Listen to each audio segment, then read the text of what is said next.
So hello guys, this is Castle and Castle. We urge you to subscribe to our new YouTube channel where we'll be airing Castle and Castle every Friday. Excuse us for airing it this time on Saturday or on Sunday because of technical problems, sababu ambazo haziwezi kuepukika. So Castle and Castle, segment number 1 is entertainment. So we go direct to entertainment news. Football news, The UEFA National League is ongoing. Premier League and other major leagues like La Liga, Serie A took a break to excuse the international break. So on Wednesday, 6th October, Italy lost to Spain 2-1. And Spain really did a good thing, not a good thing, but they really tried themselves, They won 2-1, and Italy had a winning spree. A winning spree and unbeaten spree for 37 matches, but Spain managed to defy them. Thursday, 7th October, Belgium lost to France 3-2, and Belgium were leading 2-0 by first half.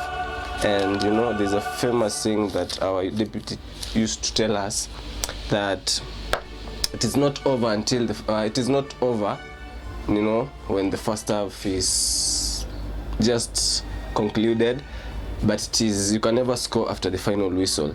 Never give up. So France really did a good job, and they really proved that point right. They won 3-2.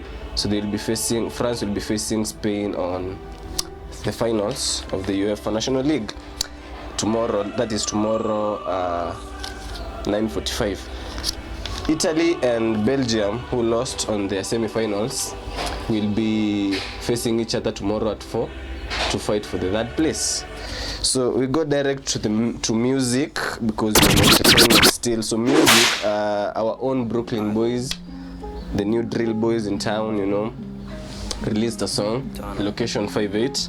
You can listen to it. My favorite line so far, you can quote your favorite line, but my favorite line so far in the song Location 58 is when Emrite says, the girl has fallen in love with Emrite, so I'm a fall in love na rapper, I'm a fall in love na trapper.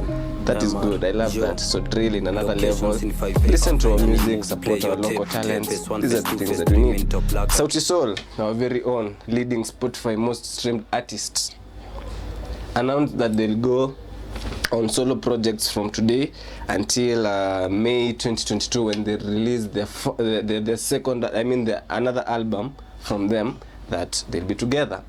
This comes after they have decided to do, the hashtag Alone Together thing after they went to UK for their their tour. I guess they have a tour, yeah. So they said they'll be doing their Alone Together. And our very own chairman of Baldman Society, Bien Baraza, has declared that, he released a song just yesterday called Baldman Anthem. Baldman Anthem it is. Wizkid is ongoing with his tour, he did well. He released his Made in Lagos album on 30th October 2020. It is doing good. Streams around 987.5 million. Close to 1 billion. That's gold certification. His tour on the States is ongoing. Started on 10th September 2021. Will be ending on January 2022. So to our fans in USA, Wizkid is coming. So you can, let him know that Castle and Castle sold him out. Diamond Platnumz, our very own Michael Jackson from East Africa, left to USA. I guess yesterday. He was seen by his able team, WCB Wasafi artists, Akina Zuchu. He went to represent us well. He always does. And he has promised his fans in the USA to wait for an electrifying performance. He has able dancers like Mose Yobo, so you can expect the best from Lion, Simba.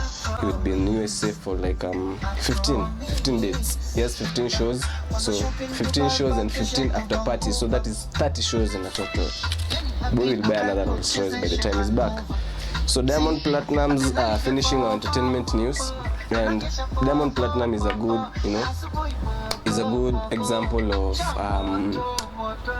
accountancy and responsibility, and that leads us to our next segment, which is ideas that matter. And today in the ideas that matter, I'm going to talk about accountability and responsibility. And because I don't like talking a lot, here we have two things: accountability and responsibility. A story is told in a famous book called Leading Young, written by Gibson and Duvet. A story is told of a hummingbird that, hummingbird is a very small bird. It's like a parrot, and it was in the animal kingdom. And I love how Gibson tries to use figures of speech, things like metaphor, things like personification, to bring out the human being lesson in this story. So allow me start the story. So a story is told, one day fire broke out in the forest, in the animal kingdom. And the lion, the king, the python, a very big snake that, knows how to hunt, crocodile, monkey, squirrel, name them, all the animal kingdom animals. They left. So the fire broke out and all of them were running away from the forest. So as they were running away from the forest, this little hummingbird ran to the stream, and soaped some water, went to to where the fire was and dropped 2 drops. Went again, dipped itself, and by the feathers took 2 drops, dropped again on the fire. So and the entire animal kingdom looked back and asked it, "Hummingbird, what the hell are you doing?" And Mr. Hummingbird was there and looking at them, and he looked at them again and again. He didn't answer them. He went back to the stream, took 2 drops and went again. You can imagine how a forest fire is. If there's something that spreads fast, it's called a forest fire. Those who know proverbs and wise saying know what I'm saying. So the hummingbird told the entire animal kingdom, the last time they asked him, "Hummingbird, can't you see you're wasting your time? Can't you see that what you're doing cannot happen? The lion, the king, is here. There's nothing that he's doing. Who do you think you are, as small as you are? You cannot even be 5 centimeters by 2 centimeters. What are you trying to do?" And the hummingbird told them, "I'm doing what I can." And all the animal kingdom was, mesmerized. They were surprised. They were, left mouth open. And this taught me something, that you don't have always to do what it is supposed to be done.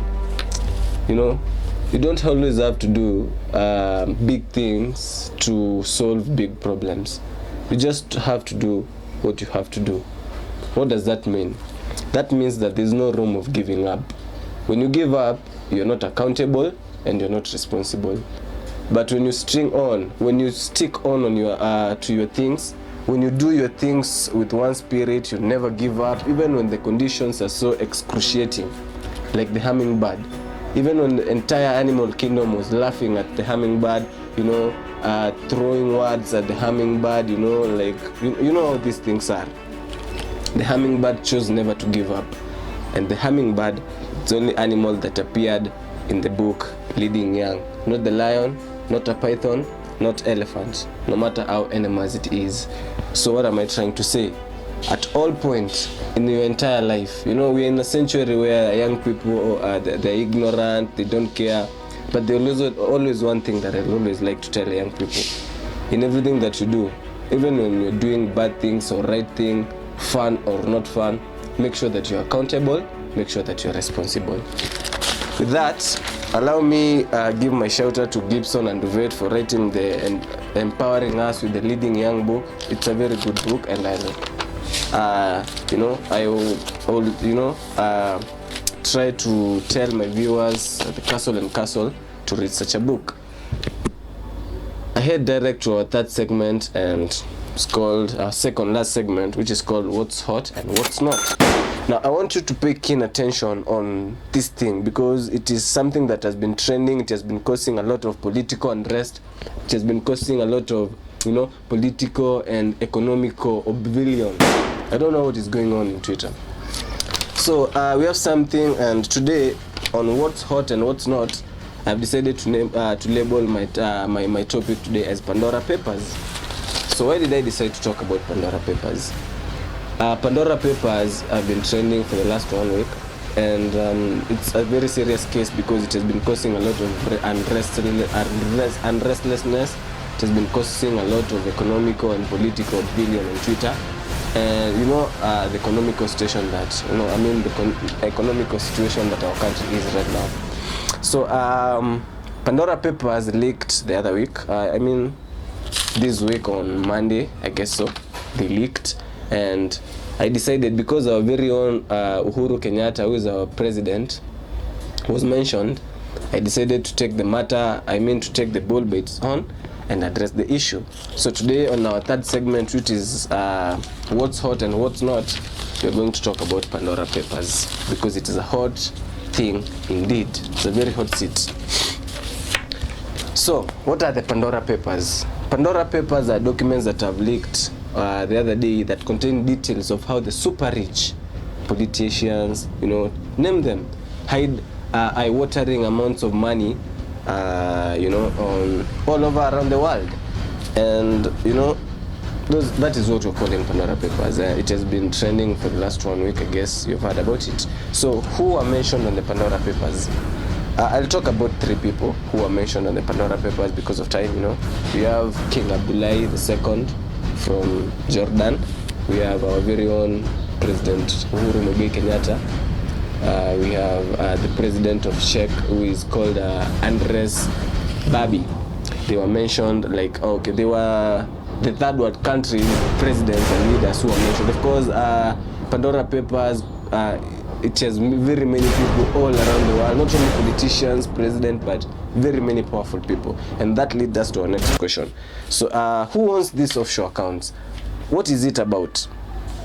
Pandora Papers, the people who are listed, you cannot own an offshore account when you don't have 5 million Kenya shillings, just liquid cash.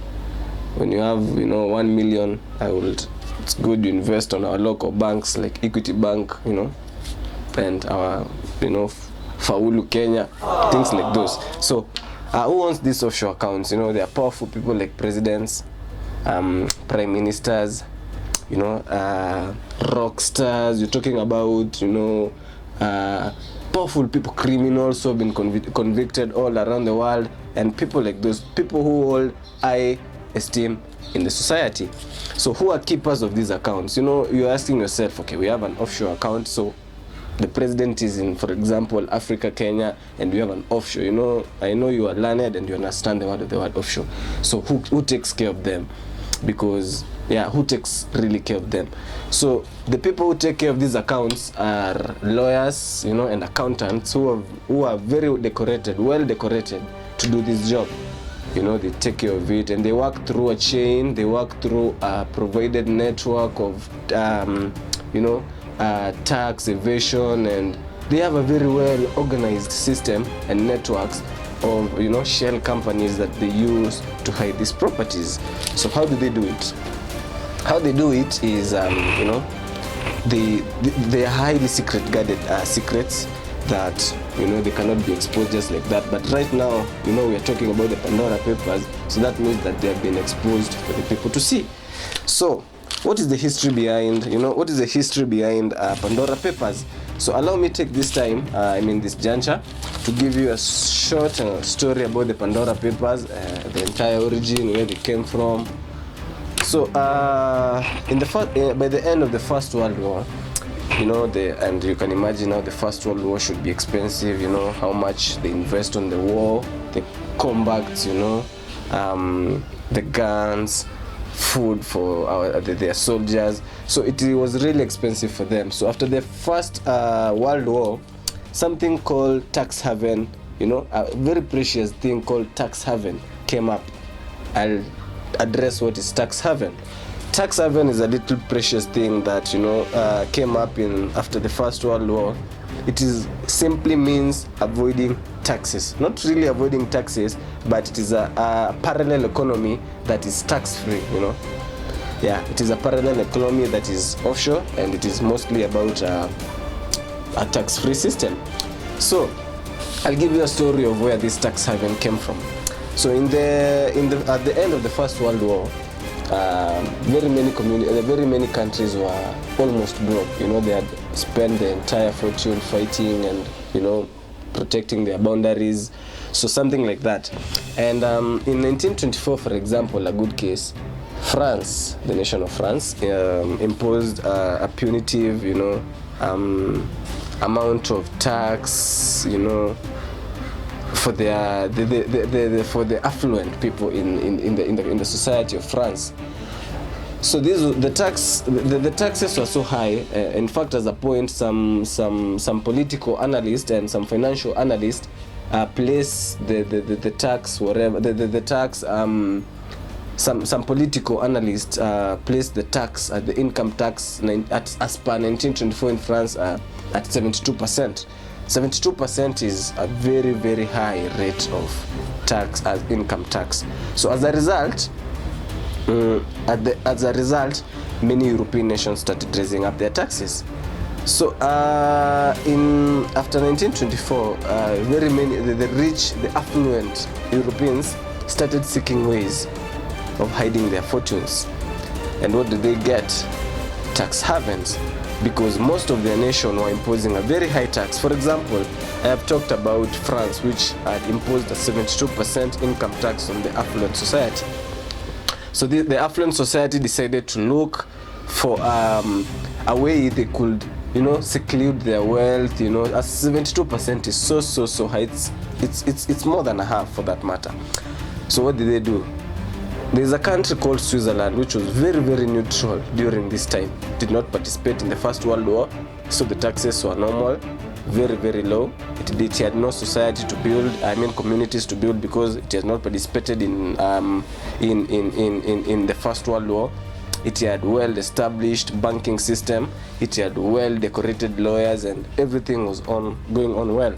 So Switzerland then ended up being a very well and suitable tax haven for these affluent Europeans. So there and then is where the world tax haven became. There and then is where the issue of hiding money abroad came, because Europeans were looking for ways they could hide their money, and the money is also safe, and the money has high interest rates. In Switzerland then, high interest rates were awarded on investors who invested their money. And I guess truth is, Switzerland got a lot of money to invest in their real estate, to invest in their technology, to invest in their everything. And that's why today Switzerland is one of the leading, most stable economies in the world. In 1980, the tax haven now started spreading. They were not only in Switzerland. Some nations started embracing it, and then Margaret Thatcher, the Prime Minister of England, decided to disintegrate the financial system of Britain, so that cities like London and Virgin Island could compete with nations like Switzerland. So then, by 1980, when Margaret Thatcher did that, Virgin Island and London City joined Switzerland in tax haven. Today, in 2021, we have so many tax havens all over around the world, where the affluent, rich, and superpower store their eye-watering wealth around the world. So, parting short as I finish, African leaders have been mentioned to store their wealth outside, and that's what has been trending. Our very own President Uhuru Muigai Kenyatta has been said, actually, the details reveal that he has stored. He has 11 companies. Not him. It is the first family. Mama Ngina, President Kenyatta, and his brother and a sister, or brother and two sisters. They have 11 companies abroad, and one company is actually valued at is it $30.3 million? That is a whopping 3 billion Kenya shillings. King Abdullah II, who is the king of Jordan, he has stored abroad around $100 million. $100 million in layman's language is 10 billion Kenya shillings. You can see what I'm talking about. So the Pandora papers have been exposed. You can see how people are rich. But on my view, as I wind up the third segment about the Pandora papers, on my view, what I think is, the Pandora papers, you cannot have an offshore account for the poor. So what I would like to say is, it's not good for us to politicize, the Pandora papers. President Uhuru Kenyatta comes from a very stable family. We know Mama Ngina has been doing business ever since 1963. So it's nothing funny to see President Uhuru Kenyatta with 3 billion shillings. It's nothing funny. So let's not politicize it. And mostly, the reason why I'm saying that is because most of these accounts were formed before President Kenyatta became the president of this nation way back in 2013. So I think we should stop politicizing them and understand them better. On Africa, as I wind up on the last segment, in Africa, Africans, how good they are at mismanagement. I don't know what our problem is, and I would like to send also an educative message to our leaders, young leaders. We had 2 leaders, Robert Mugabe and Sani Abacha. Sani Abacha is a former president of Nigeria. He died around in 1994. Sani Abacha, you won't believe what I'm about to say, but Sani Abacha had accumulated assets, wealth, and money almost to $5 billion in these offshore companies. As a matter of fact, after his death, most of his companies had to be blocked because this is money that could have gone to infrastructure, building schools, hospitals, water, food. Our problems in Africa. So Sani Abacha had stored $5 billion in offshore companies. $5 billion. Cannot compare it to our very own president who has stored only 30, and it's their family wealth.